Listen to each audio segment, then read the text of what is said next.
Population rise का religion से या किसी कम्युनिटी से रिलेशन है कि नहीं है, इस आर्टिकल में हमें ये पता चलेगा। जनरली ये एक मतलब कॉमन नैरेटिव में ये होता है कि कोई पर्टिकुलर रिलीजन का है तो उसका पॉपुलेशन ज़्यादा होगा, कोई पर्टिकुलर रिलीजन का है तो उसका पॉपुलेशन कम होगा।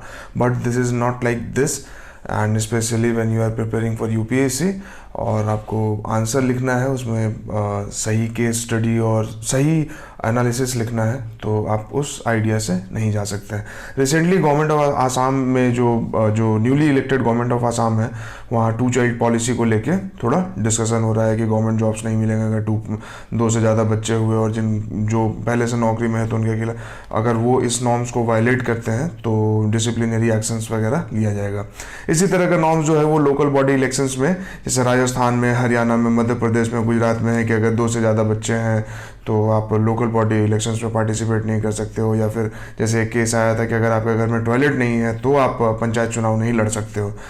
तो बेसिकली क्या है कि इस तरह का पॉलिसी जो है that discriminate against the poors and socially marginalised.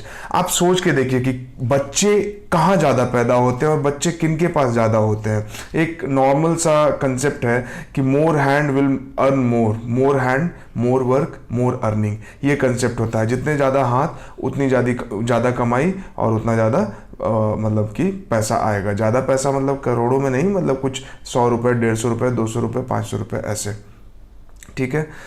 तो जो गरीब होते हैं, गरीब इकोनॉमिकली भी, एजुकेशनली भी, तो उनको ये आइडिया नहीं होता है कि कम बच्चे होने से उसमें वो ज़्यादा इन्वेस्ट कर सकते हैं और फिर बाद में रिटर्न ज़्यादा मिलेगा।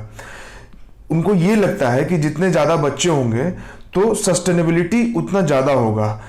एक कारण ये भी होता है हेल्थ इशू कि इन्फेंट मोर्टेलिटी रेट है, तो बच्चे पैदा हो रहा है, 5 बच्चे हुए तो 2 बच्चे माल नरिशमेंट के वजह से, निमोनिया के वजह से, बर्थ रिलेटेड कॉम्प्लिकेशन के वजह से 2-3 बच्चे उनका डेथ हो जाता है। तो इसलिए भी जो गरीब होते हैं, जिनका हेल्थ इंफ्रास्ट्रक्चर में, हेल्थ फैसिलिटीज़ में बहुत ज़्यादा एक्सेसिबिलिटी नहीं होती है, अफोर्डेबिलिटी नहीं होती है, या ऐसे एरियाज़ में, रूरल एरियाज़ में रह रहे हैं, ट्राइबल एरियाज़ में रह रहे हैं जहाँ पे अवेलेबिलिटी भी नहीं है, तो वहाँ ज़्यादा बच्चे पैदा होते हैं।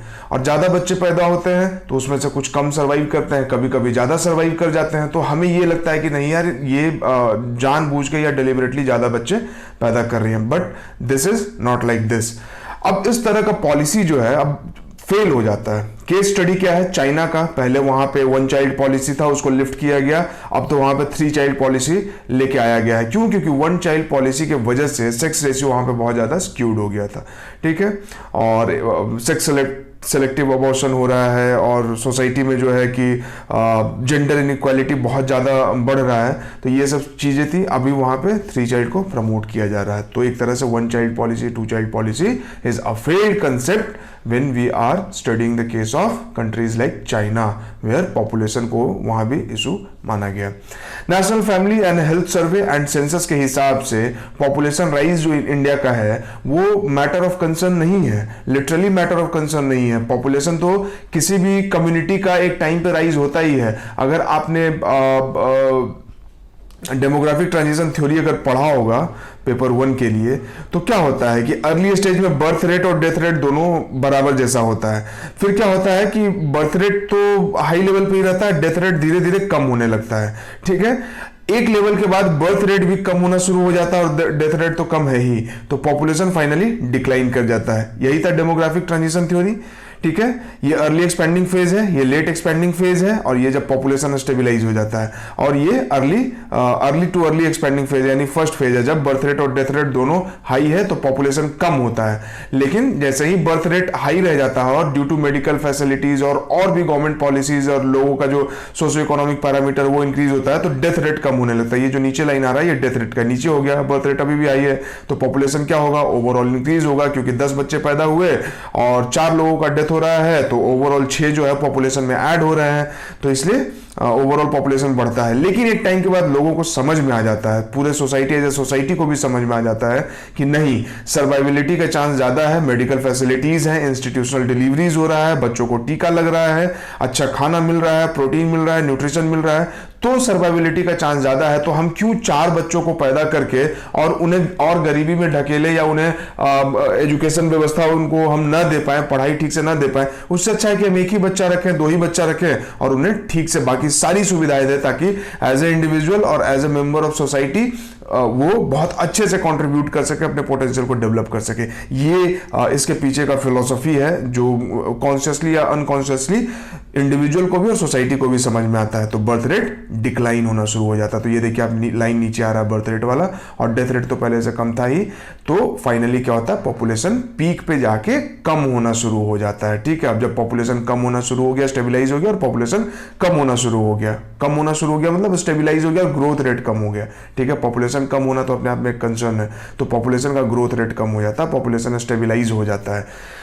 तो लेकिन ये चीजें कब होती है, ये होता है जब आप सोसाइटी एकदम हंटर गैदर टाइप का है, या जहां पे खेती भी ठीक से नहीं हो रही, स्लैश एंड बर्न फार्मिंग चल रहा है, जंगल पे डिपेंडेंट है। ठीक है, फिर धीरे धीरे सब्सिस्टेंस एग्रीकल्चर की तरफ बढ़ते हैं, थोड़ा खेती ज्यादा होने लगता है, तो ये वाला फेज है। इंडस्ट्रियल इवन की इस तरह के सोसाइटी में जब अर्ली इंडस्ट्रियलाइजेशन रहता है तब ये केस होता है, जब बर्थ रेट हाई है और डेथ रेट कम है। जब और इंडस्ट्रियलाइजेशन ज्यादा हो जाता है और पोस्ट इंडस्ट्रियलाइजेशन फेज में पहुंच जाते हैं, सर्विस सेक्टर पर डिपेंडेंसी हो जाता है, तो ये वाला फेज आता है कि बर्थ रेट कम हो गया और डेथ रेट तो पहले से कम था ही। ठीक है, तो ये है demographic transition theory, Thompson and Notestein ने दिया था, पेपर 1 में आप पढ़े होंगे। यहाँ इतना डिटेल में इसको इसलिए डिस्कस किया कि अगर ये सोसाइटी के लिए ट्रू है तो ये इंडिविजुअल के लिए भी ट्रू है। इंडिविजुअल भी इसी तरह से डेवलप होता है, तो उसका रिलीजन से, किसी कम्युनिटी से, किसी कास्ट से कोई रिलेशन नहीं है। ठीक है, ये भी हमें पता चलता है। एक तो कि national family of health survey and census के हिसाब से कि पॉपुलेशन प्रॉब्लम नहीं है, population is expected to peak by 2050। ठीक है, 2050 तक पीक हो जाएगा, यानी अगले 30 साल में। और वो भी पीक जो है एक साथ नहीं आएगा, नॉर्थ इंडिया का अलग है, साउथ इंडिया का अलग है, फिर अलग अलग स्टेट का देखेंगे तो वो भी थोड़ा डिफर करेगा। तो ऐसा नहीं कि एक बार पीक हो गया फिर धड़ाम से गिर गया, नहीं, आराम आराम से सब होगा, टेंशन नहीं लेने का। ठीक है, और जो हमारा टोटल फर्टिलिटी रेट है दैट विल बी 1.3 बाय 2100। ठीक है, 1.3 मतलब समझ रहे हैं कि 2 कपल मिलकर 1.3 बच्चा पैदा कर रहे हैं। तो पॉपुलेशन एक तरह से आप कह सकते हो कि डिक्लाइन भी होना शुरू हो जाएगा। ठीक है, टोटल फर्टिलिटी रेट अगर टोटल फर्टिलिटी रेट 2.1 होता है तो उसको रिप्लेसमेंट लेवल बोला जाता है, कि 2 कपल मिलकर 2 बच्चे पैदा कर रहे हैं, तो 2.1 हो गया। ठीक है, तो 2100 तक 1.3 हो जाएगा। तो अगर पॉपुलेशन डेलिबरेटली कोई बढ़ा रहा है या ऐसा कोई इशू है, तब तो ये नहीं होना चाहिए था 2100 तक। पूरे डेटा ग्राफ के हिसाब से ये लेवल हमें नहीं अचीव करना चाहिए था। ठीक है, यहाँ पे सेंटिमेंटल नहीं होना है और परेशान नहीं होना है। ठीक है, अब क्या है, national family and health survey 2019-2020 जो 5th national family and health survey है, उसका कहना है कि मुस्लिम कम्युनिटी में आसाम में ही, क्योंकि आसाम के वजह से डिस्कशन शुरू हुआ, तो आसाम में ही टोटल फर्टिलिटी रेट जो है वो 2.4 है अभी 2019-2020 में 2.4। रिप्लेसमेंट लेवल कितने पे आता है, 2.1 पे। अभी कितना है, 2.4। A sharp decline from 3.6 in 2005 and 6। 2005-6 में 3.6 था, यानी 2 कपल लगभग 3.6 बच्चे पैदा कर रहे हैं, ऐसा आप समझ सकते हो। 15 साल बाद 2.4 हो गया, शार्प डिक्लाइन है। और ये डिक्लाइन जो है, रेट ऑफ डिक्लाइन जो है, जो डिक्लाइन इतना स्टीप है कि ये अदर कम्युनिटी जैसे वहां के हिंदू कम्युनिटी में भी इतना स्टीप डिक्लाइन नहीं है। ओवरऑल इनका TFR हिंदू से, एज ए कम्युनिटी हिंदू से ज्यादा है मुस्लिम में, लेकिन इनका डिक्लाइन ज्यादा स्टीप है। ठीक है, तो स्टीप है यानी कि वो डिक्लाइन करते रहेगा।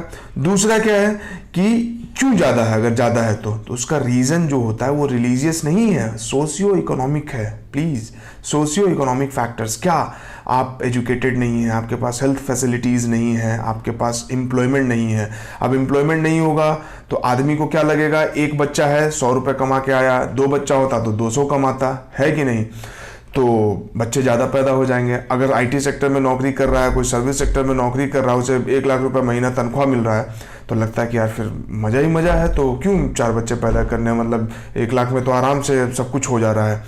तो ये चीज़ें होती है, मतलब कॉमन पैरालांस में ऐसे ही आदमी सोचता है। ठीक है, मतलब this is not for a joke. इसके अलावा क्या है कि रूरल एरियाज में ज़्यादा कंसंट्रेटेड है। क्यों? क्योंकि रूरल एरियाज है तो एजुकेशन का हालत हम जानते हैं, एम्प्लॉयमेंट का हालत हम जानते हैं, वहाँ हेल्थ फैसिलिटीज़ और हेल्थ इंफ्रास्ट्रक्चर कैसा है ये भी हम जानते हैं। ठीक है, एजुकेशन नहीं होगा, एम्प्लॉयमेंट नहीं मिलेगा।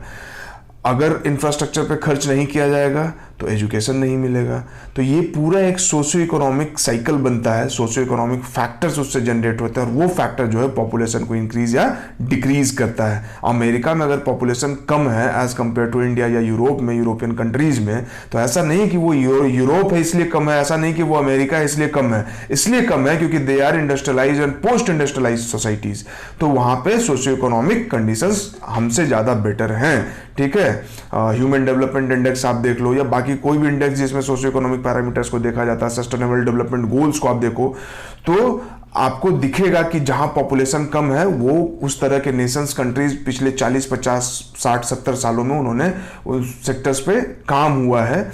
और चाहे गवर्नमेंट ने किया हो, चाहे सिविल सोसाइटी ने किया हो, चाहे एनजीओ ने किया हो, चाहे जैसे भी हुआ हो, लेकिन सोशियो इकोनॉमिक पैरामीटर्स वहां पे इंप्रूव हुए हैं। That's why population have decreased, ठीक है। बाकी फाइनली ये तो कंक्लूजन है कि इलेक्शन कैंपेन में आइडेंटिटी पॉलिटिक्स चलता है, आप करते हो, but when you come in the government you should not do this type of things कि ऐसे बैड पॉलिसीज के बारे में बात करें, क्योंकि ये अल्टीमेटली सोसाइटी को बैकलैश करेगा, और सोसाइटी में किसी एक कम्युनिटी को नहीं बैकलैश करेगा। अगर सोसाइटी में क्राइम होता है तो उससे सबको खतरा है, सोसाइटी में अगर पैंडेमिक एपिडेमिक होता है तो उससे सबको खतरा है। Corona virus is not going to recognise you as some Hindu और मुस्लिम और फ्रॉम सम कास्ट और फ्रॉम सम क्रीड और फ्रॉम सम रीजन, ठीक है। आप ह्यूमन हो, आप पे कोरोना का अटैक होगा। तो we should be careful when we are formulating such kind of policies, we should be careful that we have to hit the core, hit the main issues, which is socio-economic factors, not the religion or something else. Thank you.